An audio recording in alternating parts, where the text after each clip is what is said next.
Hello, welcome to the second episode of the SkillShine Charlotte podcast. My name is Lucas, a local high school, and I am joined by my friend Veer. Today we are meeting with Mr. Andy Korczynski, a chief software architect at General Motors. Mr. Korczynski, will let you introduce yourself.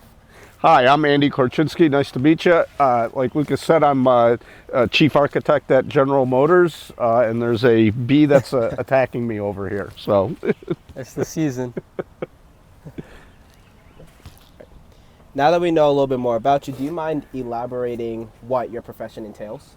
Yeah, sure. So basically, as a chief architect, I help oversee all the software in a department called Vehicle Engineering and Quality IT. So basically, that's all the software that goes into producing vehicles at General Motors. It's all the software that goes into helping to drive the business that's not actually running on the actual car itself. So we don't do anything with the infotainment system on the vehicle, but we do things like manage all of the data from the NHTSA, the National Highway Safety Authority, to make sure that we are following all government policies. We track various information around warranties, repairs to the vehicles, basically everything that you need to do to help produce the vehicles, whether it comes from like the engineering side. So we have probably the largest installation of Team Center, which is a computer-aided drafting software. We have over 30,000 users in General Motors that use the software. That is the largest installation in the world. We have approximately 600 servers spread across 6 continents, not 7. We don't have anything in Antarctica, but we do have servers scattered throughout the entire world. So that probably is a decent description of the software that we handle. Thank you. The next question we have for you is, what childhood situations and key mentors led you to these pathways? So that's a great question. So I would say that because I'm in software, I always enjoyed working with computers. And so as far as I can remember, I was always interested in computers. I'm a little bit older, so they weren't very advanced when I was a young kid. But my parents did buy me an Atari 2600 gaming system. And that's kind of how I got into the whole thing, because I was always, I wasn't a great gamer, I'll fully admit that. But I would get very frustrated in not being able to beat the games, and so I started trying to come up with ways to cheat. And I still remember when I had my Apple IIe, there were a few games, Zork, Ultima 3, that I ended up hacking into to basically cheat so that I could win the game. And so it was more of a challenge to figure out how the games were working. And I've always just been interested in like how the software worked, how computers worked, and that kind of just progressed throughout my childhood, into high school, into college, and then into the career that I'm currently in. Yeah, that's pretty interesting. So you've always had a love for computers, you'd say? Yes, yeah. And how has, this is a personal question, how has like the evolution of computers affected the IT industry? Has it affected it like drastically, or do they still kind of use the same procedures? Or? Yeah, it's drastically different. So like I remember when I first started in like one of my very, very first jobs, the internet was actually just really starting to kick off, and so people were just starting to put advertising material. We're just starting to put ways to purchase and to buy stuff that was out there. And so every time that you went to create a new website that was like consumer facing, that was like purchasing, basically, like it was all brand new. Whereas like now, a lot of the stuff is like turnkey. So like if you wanted to sell something on the internet, you can literally do it in a couple of clicks. When I first started, we would literally spend months and months developing the software,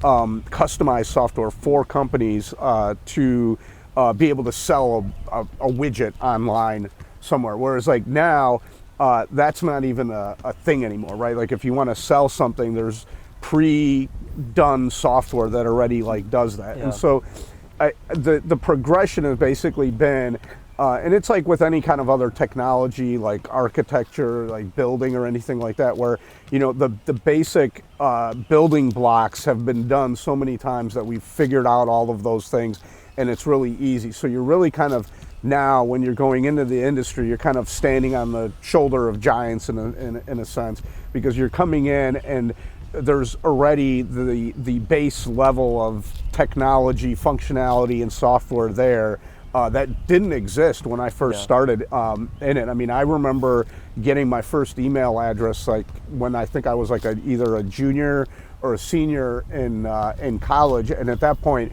it was like nobody even knew what the heck it was. I mean, I remember coming home to my roommates and telling them that I had an email address, and they looked at me like I was like insane. They're like, "What the hell is that?" Like, you know. Whereas like now, it's like if you say you don't have an email address, someone's going to look at you like you're nuts, right? So it definitely has changed in the last 30 some years from when I first started, for sure. Building off of that question, especially recently with media and technology, how has artificial intelligence started to affect the workplace?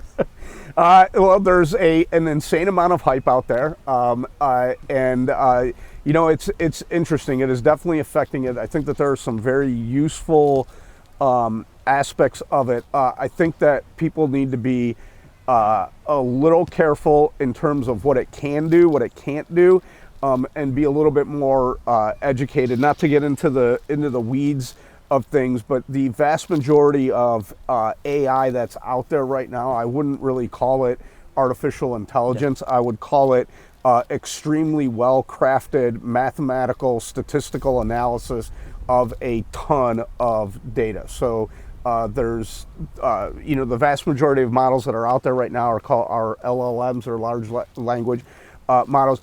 They depend on a tremendous amount of data, and they basically guess and figure out statistically what the next word should be in the sentence. And because they have billions and billions of data to figure that out from, they can kind of do that. Now, the thing that you have to understand is that in and of itself does not create intelligent. That model cannot creatively create something. It cannot artificially come up with a new concept, a new idea, a new model, kind of like me, you can't, right? And so it's very important to kind of make that distinction.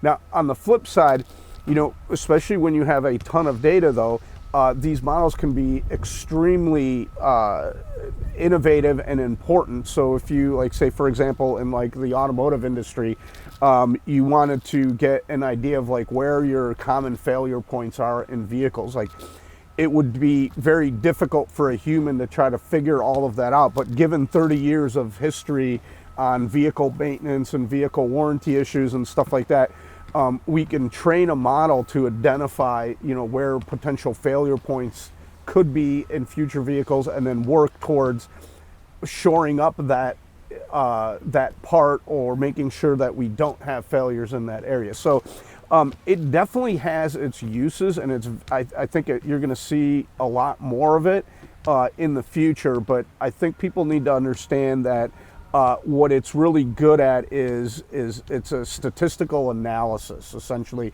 on existing data, right? So you can't just create something that doesn't have a ton of data backing it and then somehow have it predict what's going to happen in the future. The more data it has, the better it is at predicting what is going to happen next. Okay. So we haven't necessarily reached that point of artificial general intelligence yet.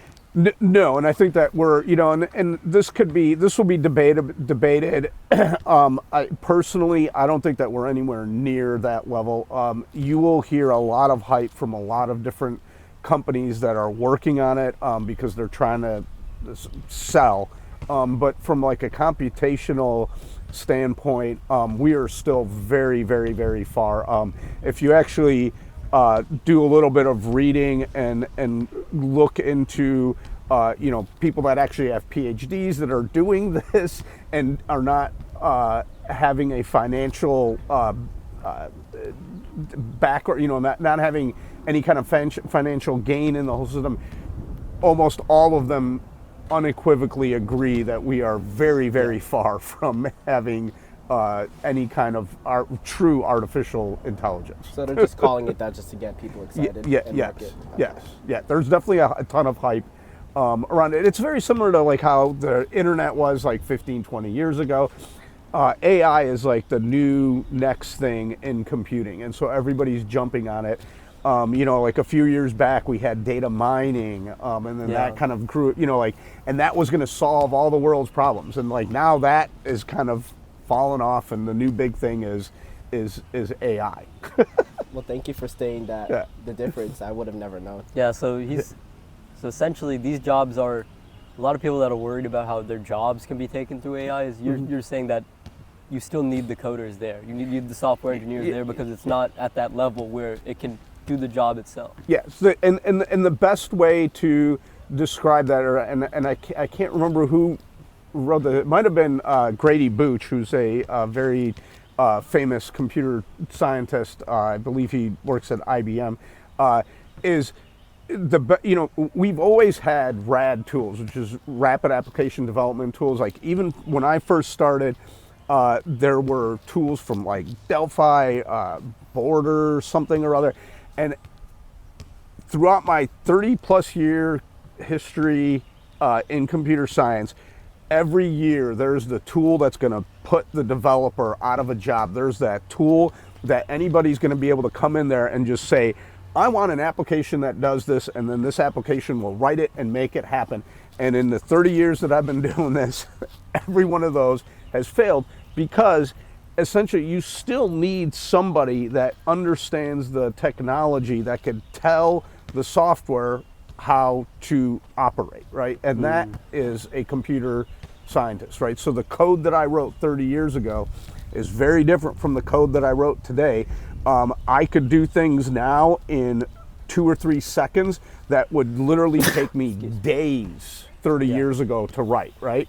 And so AI is going to help catapult that and push that forward, but I don't believe it's ever going to replace the actual software engineer, the computer scientist, because you still need to understand how the AI system works. You still need to be able to understand how to tell the AI system how to do what you want it to do. Now, what it will do is exactly what I just said. It might take something that would take me 2 or 3 days to do today, and maybe in a year I'll be able to do that in 1 line of code, right? But it's always going to just be pushing that envelope further and further down the line. So I don't believe that it's going to replace an IT professional, a computer scientist, a computer developer, or however, you still are going to need those people telling the computer how to operate. And that act of telling them is a software engineer. Okay. Because I was going to ask what the main difference between a software engineer and a software architect is, and you kind of just explained it. Yeah. So that one, I mean, so software in purely like industry right now, the difference would be is usually architects are more senior level people. Okay. They're the ones that are designing how the blocks should be arranged, whereas the software engineer person is figuring out how the block should work. That would probably be the best way to do it. So think of it in very similar terms to like building an actual physical building, right? Like the architect designs, and before the building gets built, the architect designs the entire building itself, and then the software engineer comes in and lays the bricks and lays the electrical, lays the different bits and pieces that make the big building, but there has to be a plan before they start working, and that's what a software architect works on. Got it. Sounds good. What would you say is the best way for other high schoolers to get involvement and exposure to this profession? I'd say, but again, looking back at kind of what I did is just getting involved and getting enthused with it, whether it's through playing games, using it, and have it be kind of like your hobby, right? Like if it's something that you really enjoy, you'll keep coming back to it. Don't look at it from a standpoint of like, oh gosh, this is a good way to make money, so I'm gonna like learn this. Because if you kind of go down that route, you're never really going to be into it, right? Like computers, computer engineering, all of that stuff has always been something that I've been super interested in. And again, gaming is like that. Everybody's just like, oh God, all you do is play games. But that's a gateway into learning how all of this stuff works, right? So like I am fully okay with kids playing games and being involved in that, because you end up learning how all the different bits and pieces, especially if you really get into it, how they operate, where the boundaries are, what it can and can't do, and that could be like an early kind of way to get into the whole industry. It's like a puzzle. Yes, exactly. That's a perfect way to describe it. Yep. Like how video games can kind of like indirectly lead you to be passionate about software engineering. Yes, yes. Without even realizing it. So, what are some things that you wish teenagers knew today? Just in general, maybe more in terms of if they're confused of where they think that they should go to career-wise, what would you give some advice about that?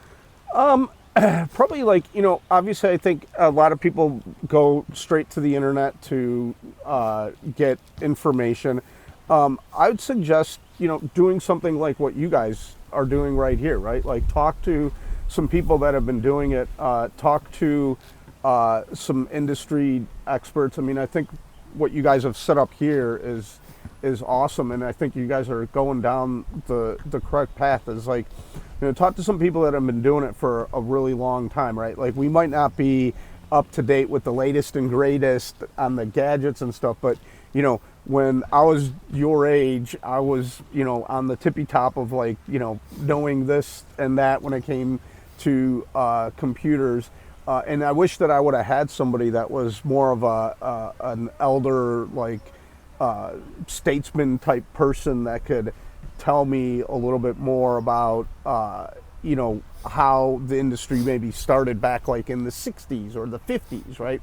And seeing that progression, because the theory, the mechanisms behind all of it, I've pretty much stayed steady throughout, right? And so I would definitely encourage younger kids to reach out and talk to other people that have been doing it for a while, just to gain some of that experience and wisdom, rather than just jumping on the internet, because the internet's going to give you the answer that just happened the most recently, right? Yeah. Unless you really do a lot of digging, it's hard to get information on the internet now, I feel like.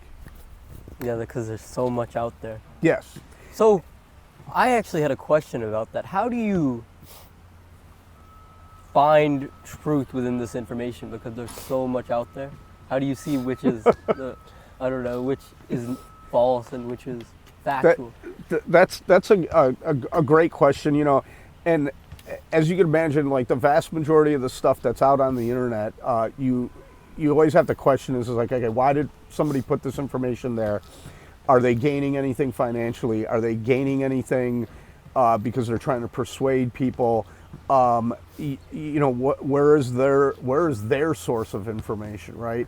It is becoming increasingly difficult to really gauge a lot of that, right? Because again, it's just building on previous stuff, right? So if you find somebody that says 2 + 2 is 5, on the internet, you can, they're referencing somebody else who said the same thing, who's referencing somebody else that said the same thing. So it's very difficult to kind of ascertain what the truth is, I think, out there right now. And I mean, one of the things, or some of the things that I usually look at is like, what's the source?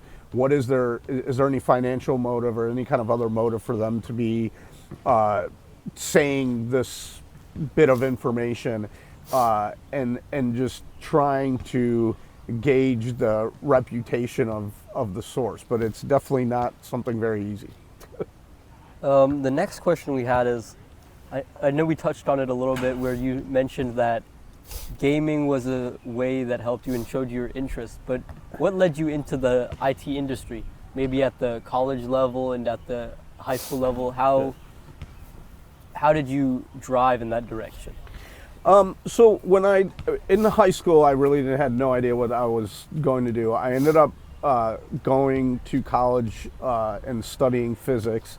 And frankly, I'll be completely honest with you. When I graduated, I had to get a job, and I started looking in the newspaper. Yes, the newspaper, like literal pieces of paper, newspaper, for jobs, and there were a bunch of like computer-related jobs out there. And I knew that I knew all of this stuff. I didn't necessarily have a degree in computer science back then. Not many colleges actually had computer science degrees, but I did have a science degree, and so it literally was just it was a way to get a job.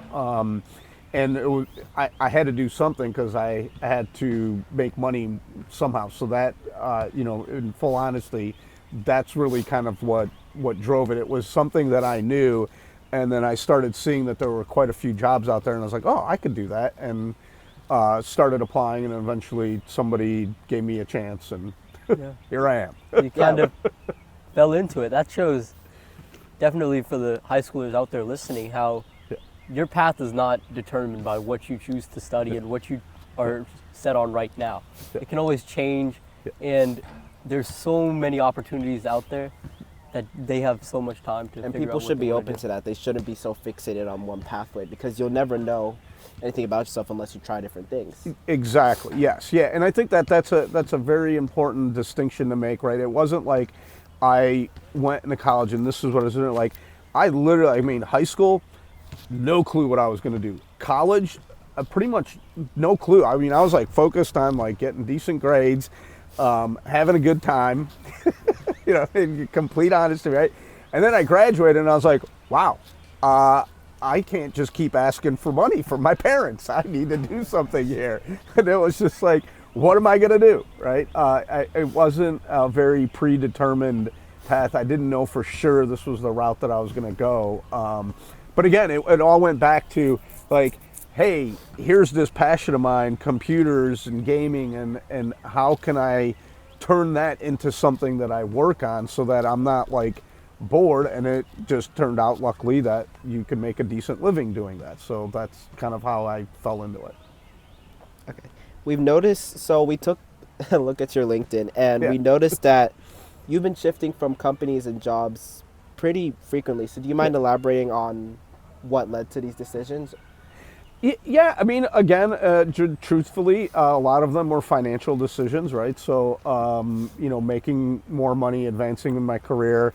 And then also, and again, nothing wrong with this, is I tend to get a little bored doing the same thing over and over, right? I'm not one of those people that obviously would work at a company for 35, 40 years. I like to jump around, work on new things. The kind of bedrock of all of it, though, has always been computers and computer science, right? But you can't just go and work on computers. You have to, there's always some industry that you're working in.